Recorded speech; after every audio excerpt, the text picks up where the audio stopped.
You're streaming CBS News Bay Area. Hello and thanks for joining us. I'm Max Darrow. Here's a look at our news headlines. Tens of thousands of protesters poured onto the streets of multiple Bay Area cities on Saturday to take part in a national peaceful demonstration called No Kings. Organizers say the main point was to push back against what they see as an increasing strain of authoritarianism from President Trump and his administration. In San Francisco, Mayor Daniel Lurie says participants demonstrated their First Amendment rights peacefully and thoughtfully. This morning, thousands of Kaiser healthcare workers wrapped up a 5-day strike. The employees are back on the job at 7 o'clock today, but a contract dispute continues. Wages remain to be the biggest sticking point, with union leaders demanding a 25% raise over 4 years. Kaiser is offering them a 21.5% raise. Kaiser and union leaders plan to resume negotiations this coming Wednesday. If you haven't registered to vote yet, there still is time. The deadline for standard registration is tomorrow. And in San Francisco, you can register and vote in person at City Hall during the early voting period or at your polling place on Election Day. You'll cast what's called a provisional ballot, which gets counted once officials confirm your eligibility. The 49ers take on the Atlanta Falcons tonight at Levi Stadium. Mac Jones will start at QB once again in place of the injured Brock Purdy. Tight end George Kittle is back for the first time since the season opener, where he suffered a hamstring injury. The Niners hope Kittle's return can provide a boost to their offense between his run blocking and pass catching skills. Kickoff 5:20 tonight. Now let's get a check of our weather with First Alert meteorologist Zoe Mintz on this Sunday.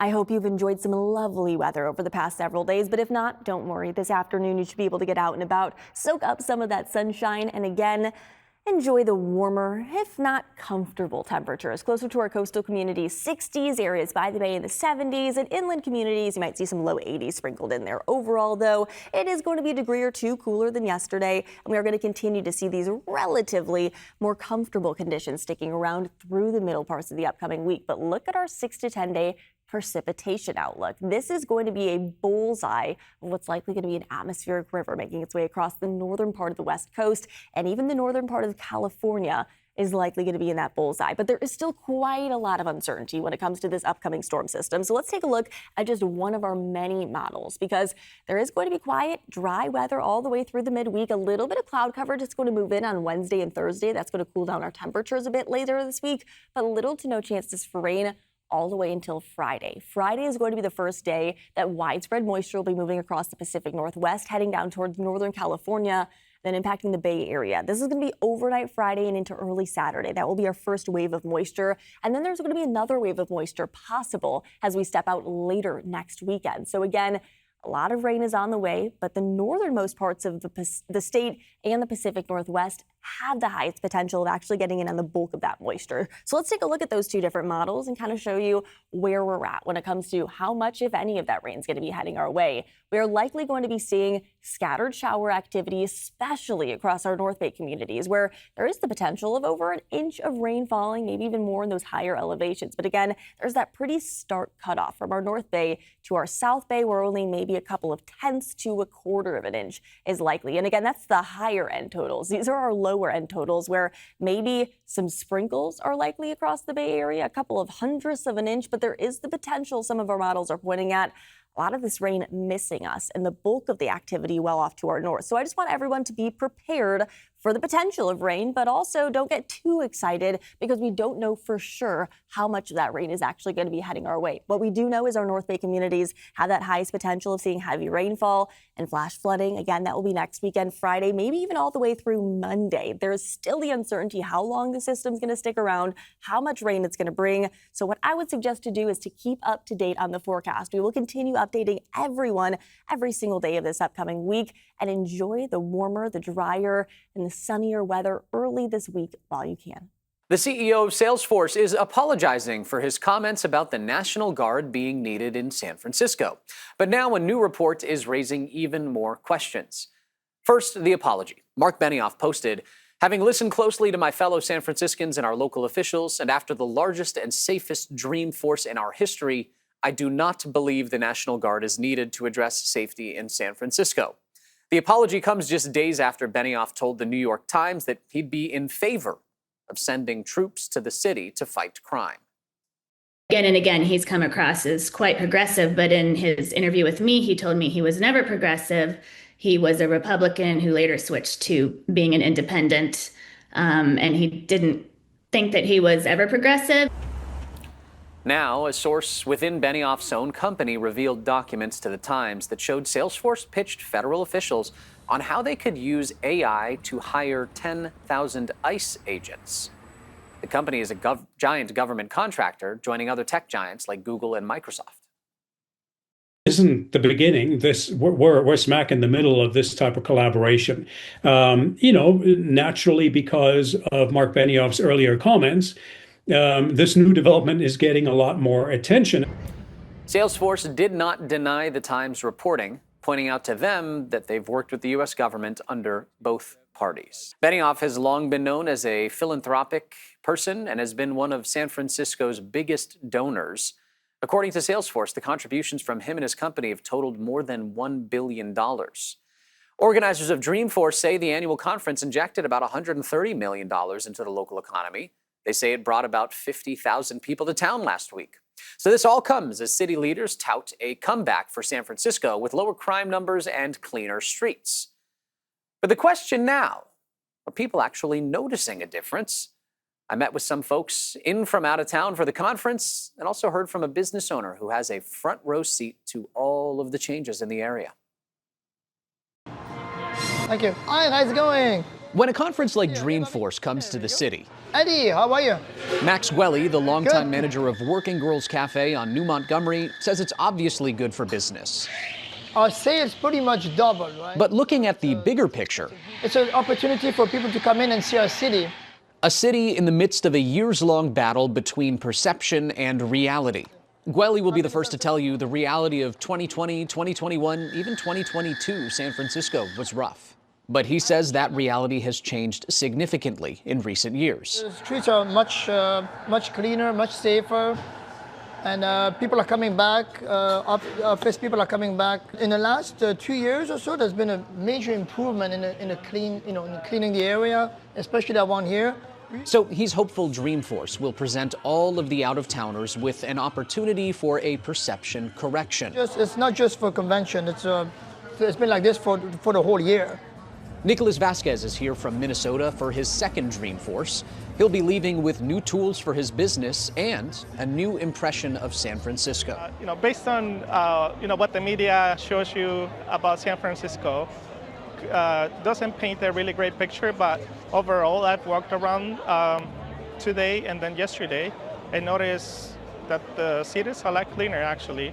Haley Tuller is here from Florida. I love San Francisco. I know that it's gotten a lot of bad press in recent years, and I understand the challenges, but I have always had a lovely time here. She's a frequent visitor. So I've seen San Francisco not when it has its Dreamforce face on.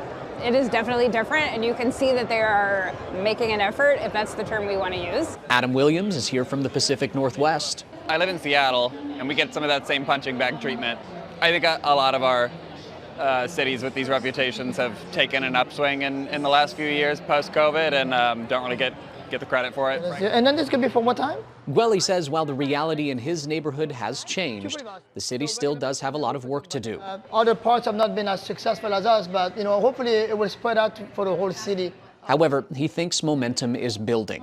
Keep going on the path that we're on right now. We'll be in good shape, and about a year from now, we'll be in really good shape about a year from now. And he's hopeful the 50,000 people in his neighborhood for Dreamforce will see that too. Back in 2023, Benioff threatened to pull Dreamforce out of San Francisco if the city did not clean up its act. The city did just that, and Benioff later posted how pleased he was with the beauty and safety during Dreamforce. Still ahead on CBS News Bay Area on this Sunday. The fight over redistricting has already become one of the priciest races in California history. But who is actually paying for all of those ads that you're seeing? We're following the money. Plus, we'll take you to a Bay Area school with no bells, no grades. The teacher is AI. I love school so much now. I think it's really fun. Could this be the future of education? We are less than 3 weeks out from the special election that could reshape the balance of power in Congress. On November 4th, Californians will vote on Prop 50, which would give the legislature the power to redraw House districts. You may have already even received your ballot in the mail, maybe even sent it in. But that's probably not the only thing you've got related to Prop 50. We're talking about flyers, fundraising text messages, and commercials seem to run all day long. It's already becoming one of the most expensive races in state history. But who's funding these campaigns? Lauren Toms follows the money. It's a statewide ballot measure that's not only triggering a special election, but Prop 50 is drawing eye-popping sums of money. And for San Francisco voter Renee Block, it's not about the dollars behind it, but the mission he says it represents. No House, no Senate, no White House, no courts. This is our last chance.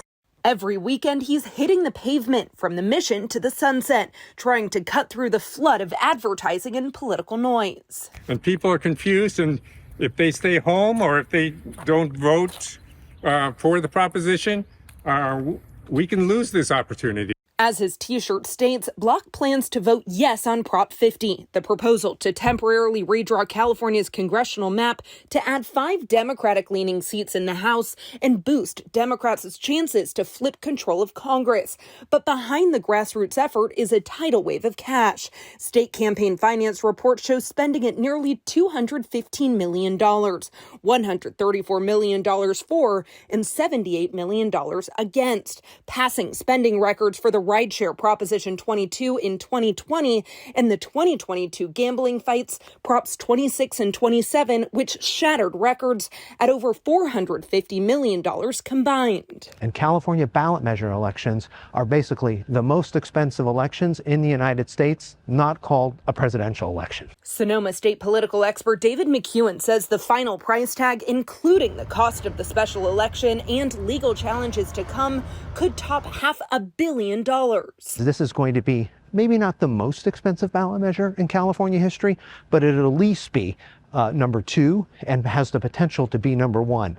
Why that's important is this is a setup for the 2026 midterms. Most of the yes side cash is flowing from national Democratic groups, including the House Majority PAC and labor unions, viewing Prop 50 as a test run for the 2026 midterms. The no side is largely backed by the Republican-leaning Congressional Leadership Fund and conservative donors like Charles Munger Jr., but notably missing so far is any money from the Trump political committees. Proposition 50 threatens what voters built. Even without such funding, Republicans in the state like Congressman Kevin Kiley argue the new map takes away their representation. I think it'll only lead to less bipartisanship, less common ground, and even greater division in this country. And for all the millions spent on airwaves and mailboxes, volunteers like Renee are investing what he says money can't buy. People that contribute to understand that this is our last chance to preserve democracy. We will stay on top of this important issue as we head towards Election Day. Next week, we'll be looking at how these new district lines were drawn.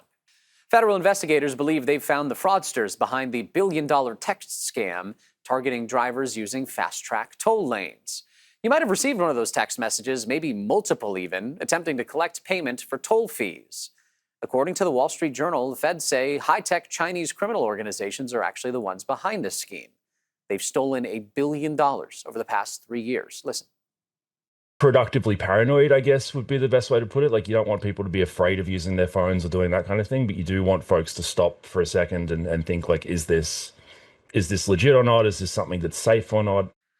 Experts are reminding all of us, do not open any links that are sent from people that you do not know. Day by day, AI is getting more prevalent in our lives, and now it is taking over in a classroom. Itai Hod got an inside look at a new school in San Francisco where AI is not only the subject, but also the teacher. For a lot of kids, school is something you suffer through.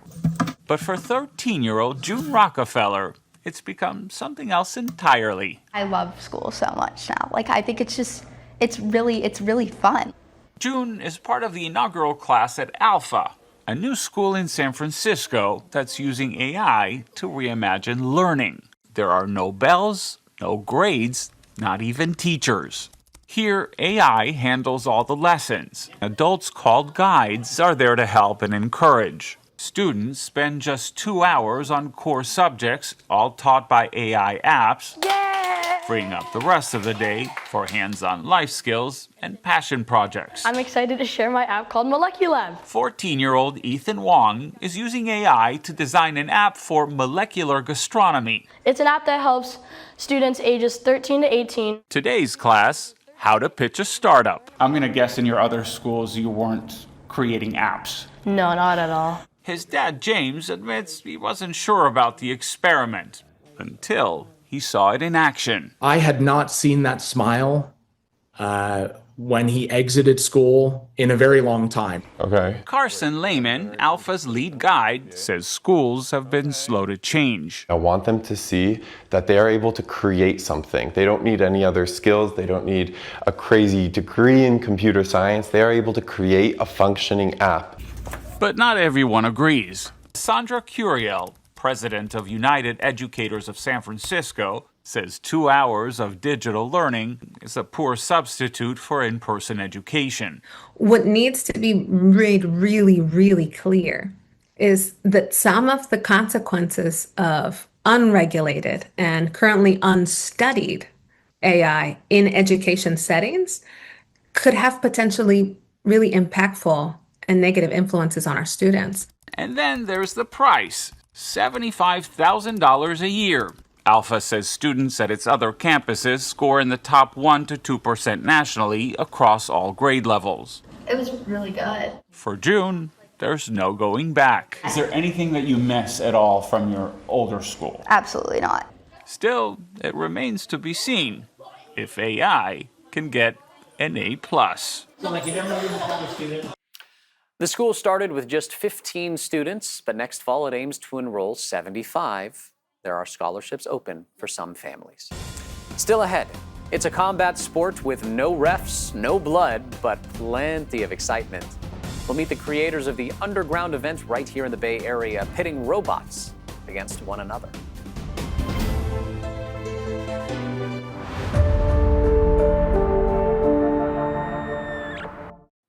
A new combat sport in San Francisco is creating a world where humans and robots coexist. And it may be the hardest ticket to get in town. It's called Ultimate Fighting Bots, or UFB. Kevin Coe takes us inside the underground world of Robot Fight Club.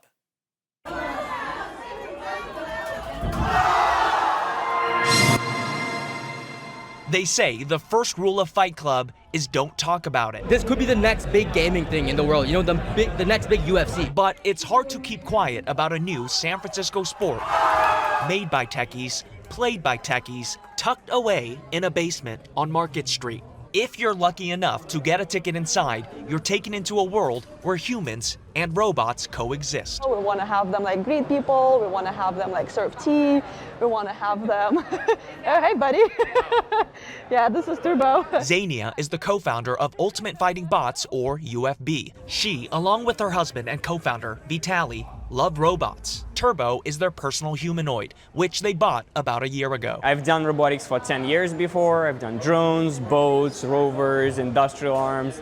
Nothing like that I've seen before. Turbo opened their eyes to what could be possible with humanoids, leading to the UFB. It combines esports and traditional combat sports. The robots fighting are controlled by humans using modified PlayStation controllers. They can also be controlled remotely by users watching a live stream. It combines the energy of combat fighting with the latest advancements in tech. PCSF or like Seoul Bay Area. But for Zania and Vitali, UFB isn't just an embodiment of San Francisco today. It's also about the world ahead. Robots are friends.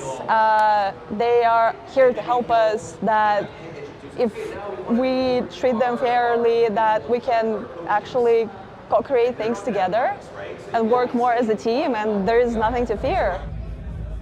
The UFB is expanding. They just had their first match in Los Angeles this weekend. Now to the 49ers and one fan in Alameda who is channeling his disappointment over the Niners' injury curse into a creative Halloween display. He's turned his front yard into a makeshift injury tent featuring a long line of skeletons dressed as injured players.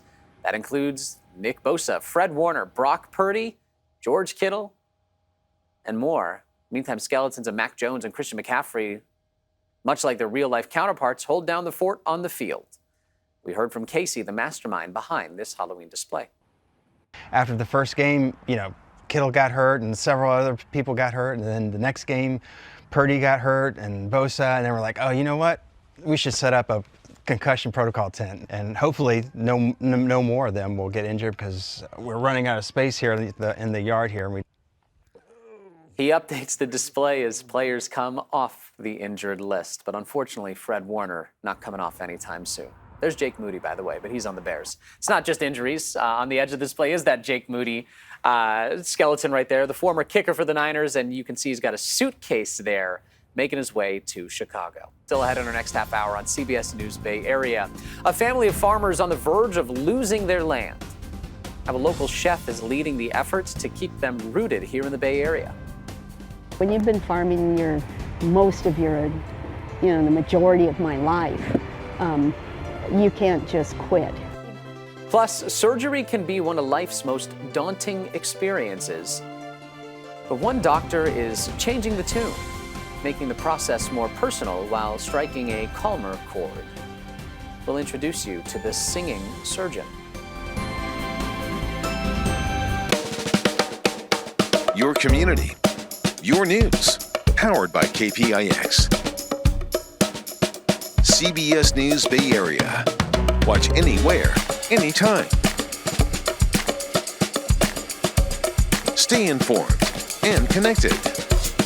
Trusted local news when you want it.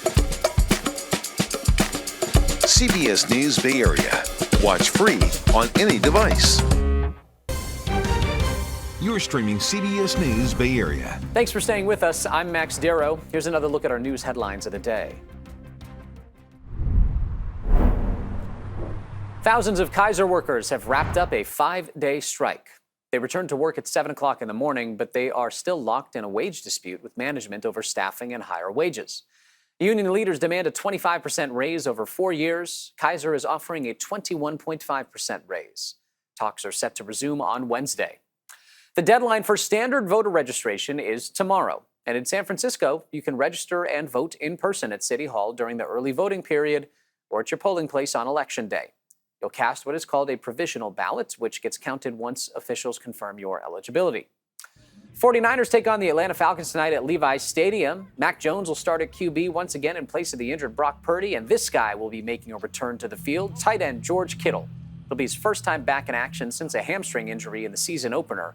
The Niners hope Kittle's return can provide a boost to their offense with his run blocking and pass catching abilities. A family farm rooted in Santa Rosa is facing an uphill climb. Tierra Vegetables has leased land from Sonoma County for decades, but now it is up for sale. The owners hope to raise nearly $500,000 to purchase the plot by the end of the year. Suji Nam shows us who is working to keep the farm's legacy growing.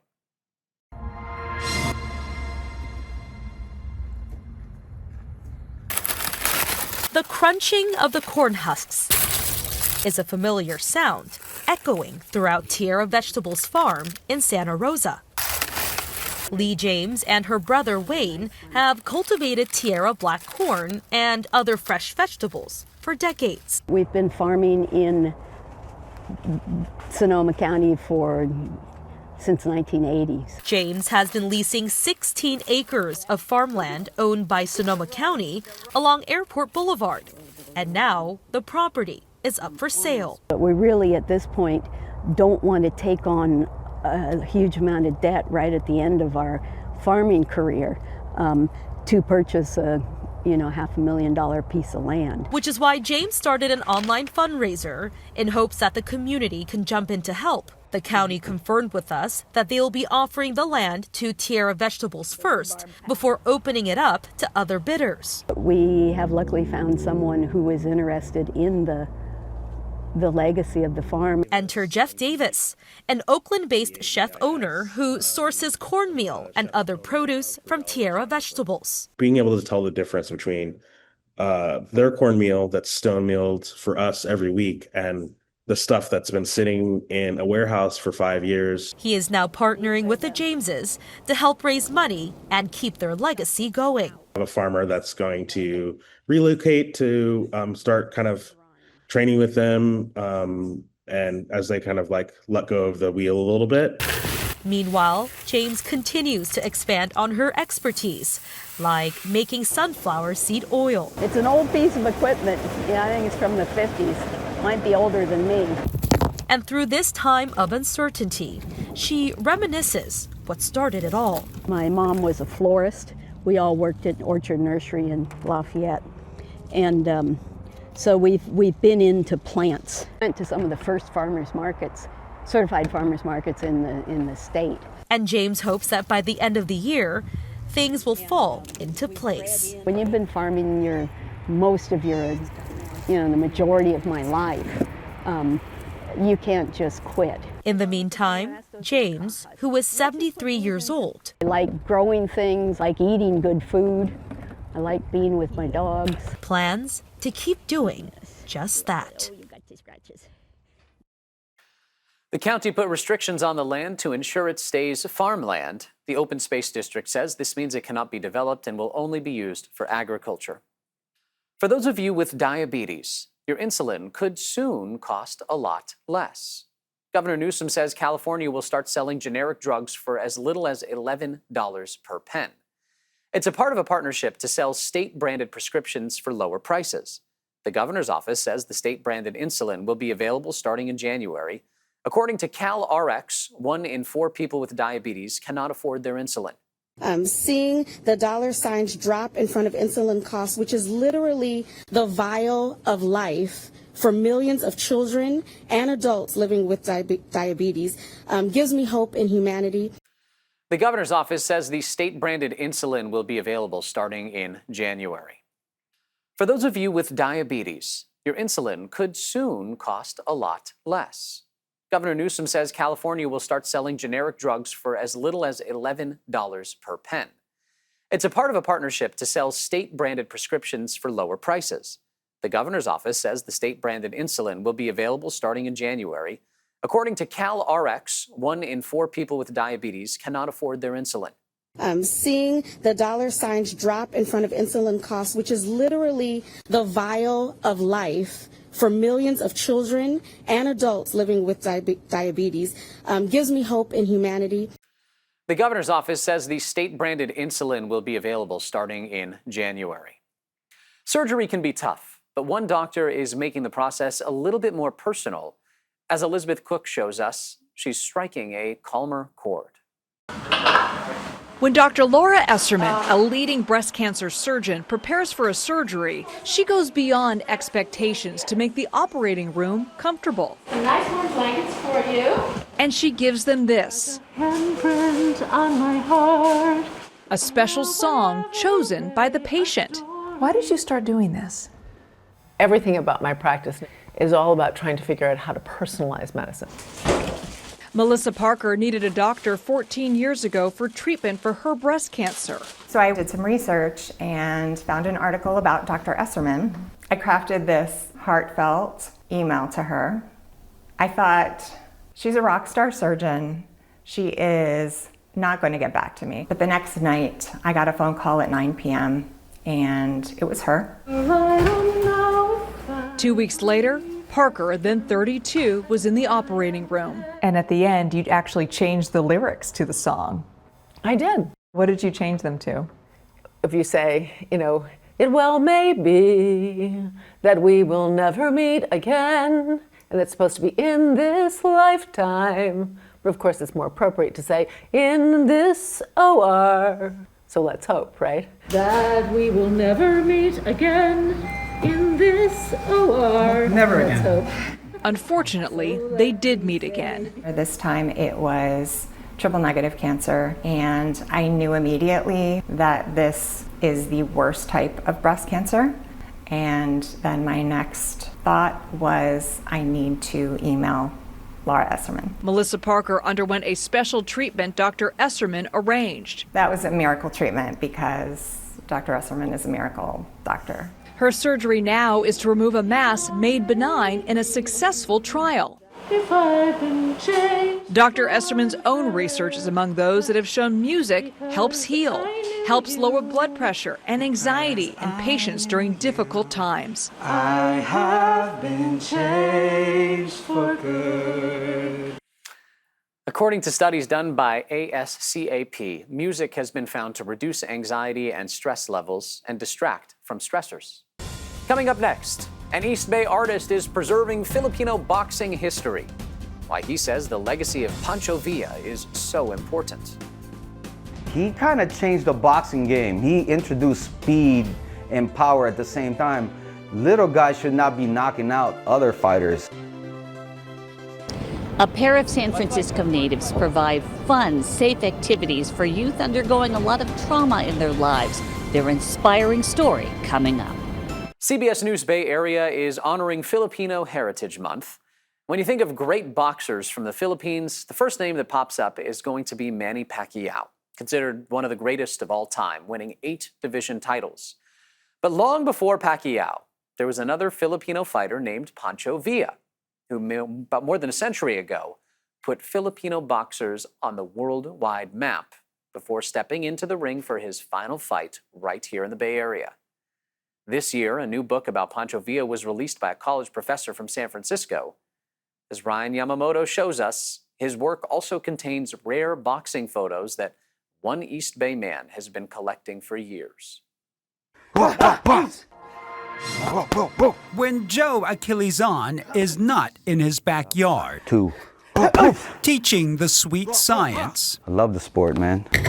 You may find him inside his Union City home, digging through artifacts in a simple wooden chest where he stores the knowledge of his Filipino culture and its connection to boxing. For me, like I said, I'm a caretaker of these collections. A collection of memorabilia and photos he has curated for more than 15 years. To me, they're priceless. Priceless images of a boxer named Francisco Pancho Villa Guiado, who in September of 1922 knocked out Johnny Buff to win the American Flyweight Championship. He kind of changed the boxing game. He introduced speed and power at the same time. Little guys should not be knocking out other fighters. A little guy who then became a big global sensation. In this rare film footage, Pancho Villa is seen knocking out Welsh-born Jimmy Wilde in New York City, knocking him out in the 7th round. Becoming the first Filipino to win the world flyweight title in June of 1923. You could see him looking down at the fighter after he knocked him out, and he just kind of looking down at him. And you could see he's brown, looking down at this guy, and they really respected him. In the height of like racism back in 1920s, you know, this Asian guy came and showed the world that we matter, we're somebody. He was 5'1", 112 pounds, and he seemed to have captured the imagination of this entire era.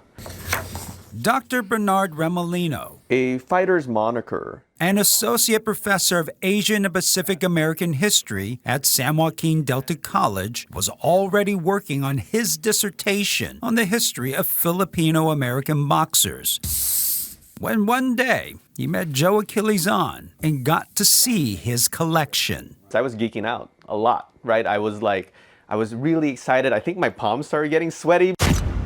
Where they decided they needed to tell the story of this Filipino hero. And together, they wrote a book titled Pancho Villa, World Champion 1923.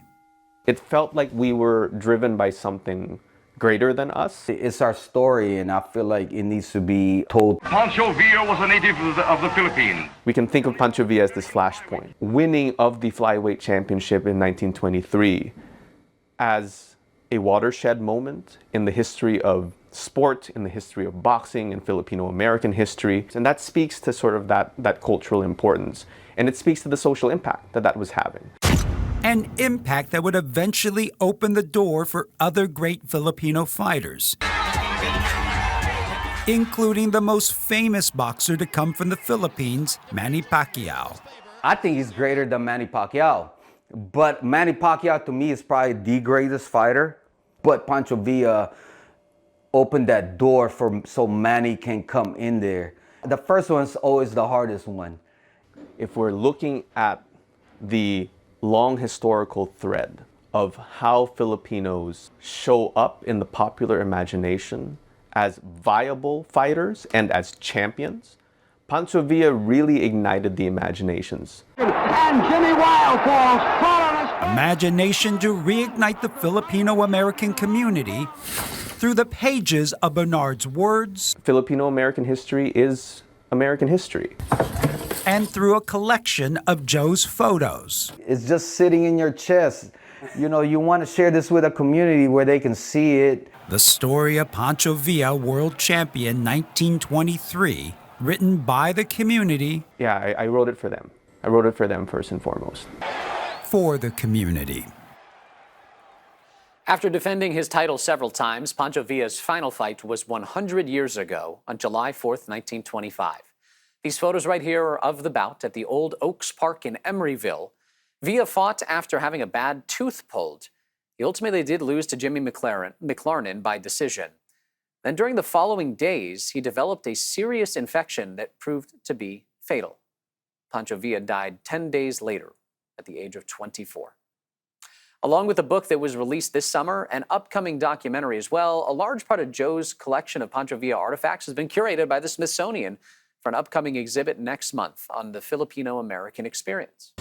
Coming up, meet a pair of Bay Area surfers sharing their passion for a purpose. How they're helping young people who have experienced severe trauma regain hope for the future.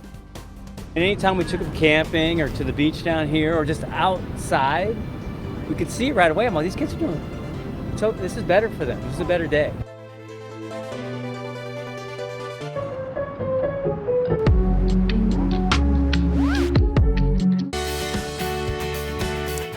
Two native San Franciscans are harnessing the power of the ocean to empower young people who are dealing with trauma. Sharon Chin introduces us to this week's CBS News Bay Area Icon Award winners. The sounds of young people splashing in the ocean make Tim Graw happy. To have a moment where you can experience a little joy and feel good, that's something.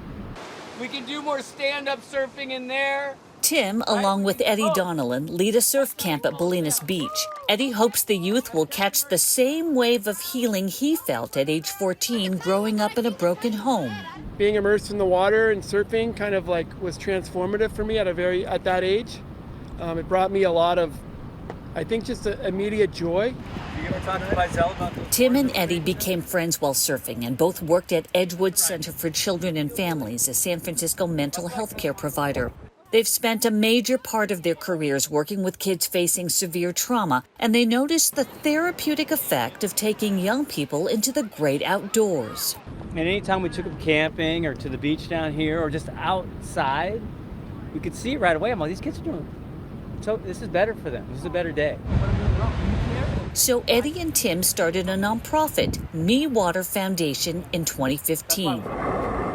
Today, the pair and their 300 volunteers provide free surf camps for up to 1,000 underserved young people and their relatives each year at San Francisco and Marin County beaches. Mother Nature is magical, in so many different ways. But the reality of Me Water is that we allow the kids to make it their own experience. On this day, 40 young people are on board from Project Avery, a leadership development program for young people with a relative who is incarcerated. What's your style? I don't know. They soak in Tim's teaching and smile as Eddie captures the memories and milestones of the day trip.